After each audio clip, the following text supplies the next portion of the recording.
More Fun 73, brilliant Golden Age comic. I love Golden Age comics. So this one, just great. Some Spectre, Dr. Fate, Green Arrow, Aquaman.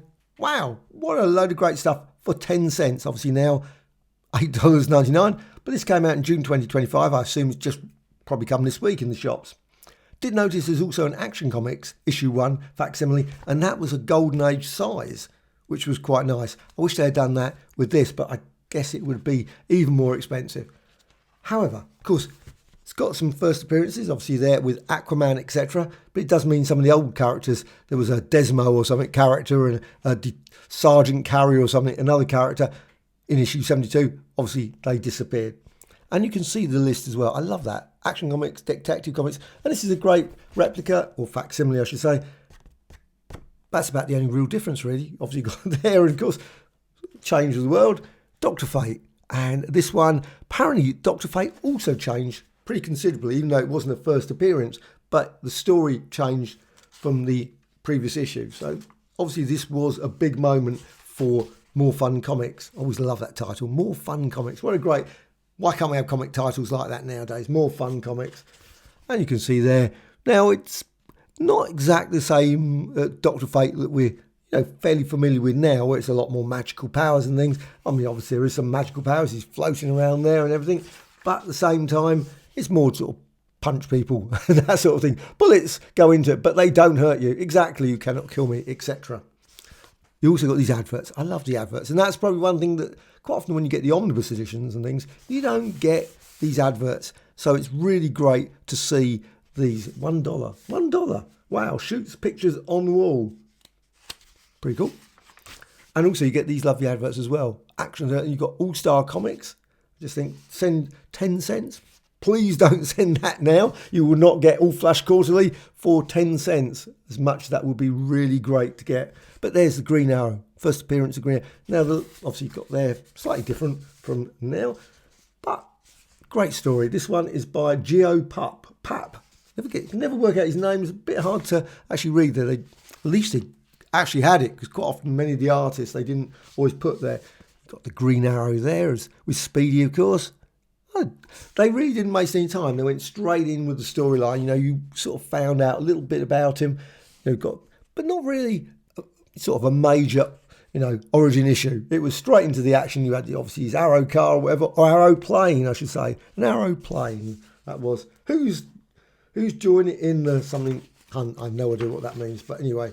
And also, I love the fact that here, and I'm sorry, spoiling the story, they always had this little, obviously, Arrow cabinet. I don't know, I expect they called it an Arrow cabinet. He called it everything. So you had an Arrow this or an Arrow that. It was always the apartment, trophy room of Oliver Queen's apartment. That must be really hard when you've got guests coming. Sort of, what's in all that stuff you got in your cabinet? That sort of thing. But masks up.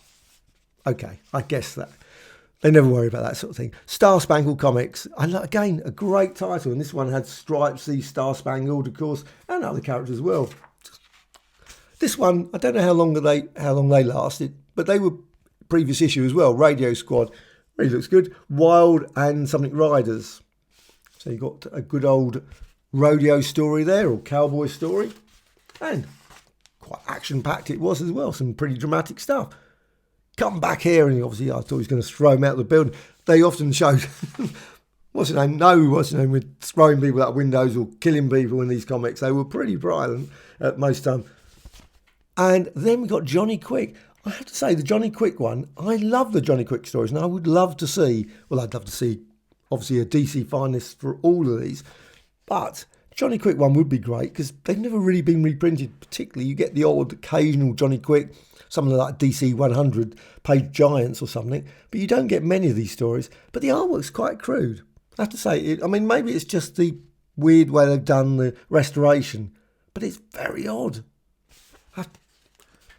It improved later, I must admit. I always thoroughly enjoy it, but you can see there's old Johnny Quick. He's not exactly, don't think the world's greatest. He looks a bit wooden there, doesn't he? Wouldn't think he's very quick being like that, but still, you've got some very dramatic stuff there.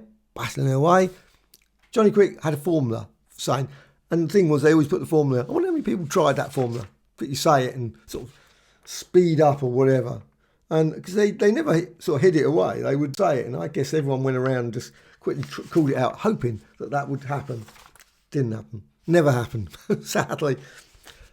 But that's right.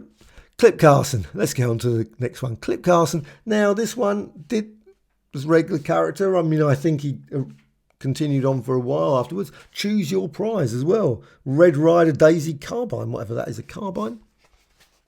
On to the next thing. I think that's great, isn't it? He's your greatest star on the screen. And then you got is in the movies. And you got here, ask your manager your favourite theatre for Superman is coming to your town. Don't miss a single one of these thrilling Paramount shorts.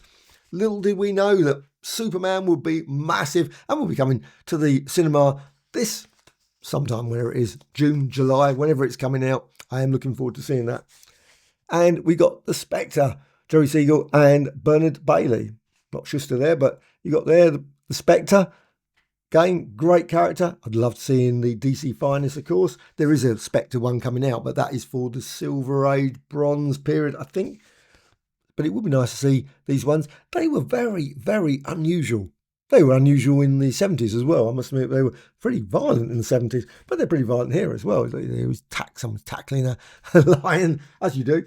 These animals are captured, and you can do all kinds of things. Walking around, you go massive size, you can go small, you can be as big as a planet, you can do as big as a galaxy, or hovers over the city. I suppose he must at that point probably disappeared or become intangible, because otherwise you'd crush a few buildings, wouldn't he? Standing carefully between them.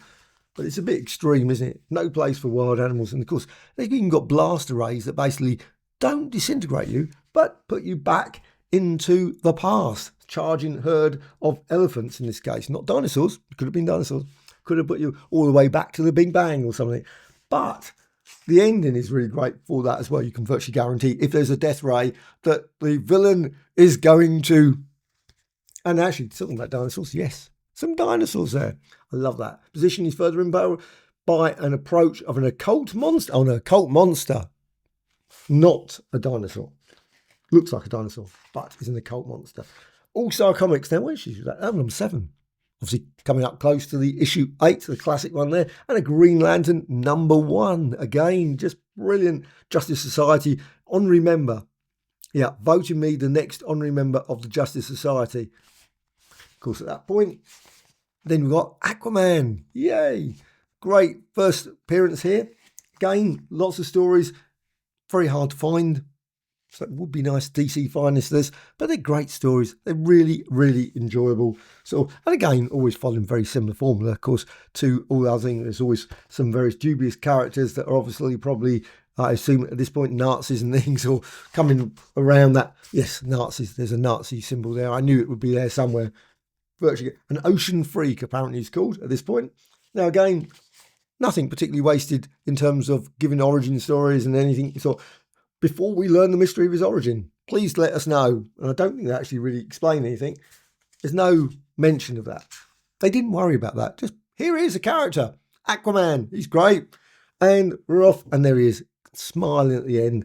Don't miss the new exploits of Aquaman, coming soon in more fun comics. And definitely, and another one, Cowboy Carbine. Okay. Own this sail gun. And then Baby Ruth on the back. Also, congratulations to DC for bringing out in a matte format, not shiny. I mean, I just love this. Marvel, unfortunately, facsimiles are always those sort of glossy, shiny format.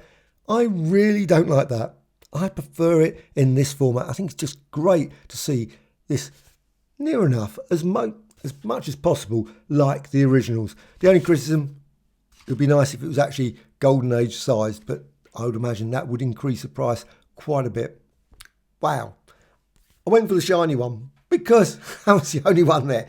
I prefer the normal basic one, but this was the only one I saw. So they did actually have copies of Action Comics, the number 1 in shiny, and also in the more sort of average, the standard one. I would have been happy with that. But this one is what they had. As soon as I saw it, I thought, yes, more fun comics. And I hope they bring out more. Please put in the comments below if you know if they're releasing more. I always seem to miss these. I just happened to go into Gosh and I thought, oh, I'll look around and yeah. And I saw this long thing. I thought, yes, I will get that. But most of the time, I don't follow the thing. And often when I look on like eBay or something, I look there and there's thousands of them. And therefore, sometimes you don't really spot if there's some new ones coming out. And I don't always check the list. So, but it would be nice if there's some new ones of those. Also, of course, DC Finest got Superboy coming this week. Really looking forward to that. That should be some great stories in that. I'll be doing a review of that very shortly, as soon as I actually get it, hopefully at the end of this week. And I will be enjoying reading those stories, I'm quite certain. So, facsimiles, have you been buying any of these? Do you like them? Do you really don't like them? Or do you just buy the Marvel ones? Because I noticed they've got quite a few. They didn't, weirdly, I've noticed they had Fantastic Four #4, but they haven't released a 5 yet. I didn't see anyway. So maybe that's coming out. I assume that they would do 5, 6, 7, 8, 9, whatever. They would continue with these facsimiles. In fact, I did notice there's quite a few facsimiles now that when you go in Gosh, it starts looking like the sort of newsstands from the 60s, because you've got so many issues now, facsimile ones, compared with the ones that are the modern ones, which I thought was slightly odd. I'm starting to think, very strange. They had a Metamorpho one, they had a Brave and the Bold one, they had a, like I said, Action Comics one. They had quite a few X-Men ones, Fantastic Four ones. Like literally looking as if it was like the 60s again. Or, obviously before that as well, in the 1940s, when obviously this issue came out. I hope they bring out some more of these. I mean, it'd be brilliant. More fun. Obviously, 74 would be nice. 75. Why not release those as well?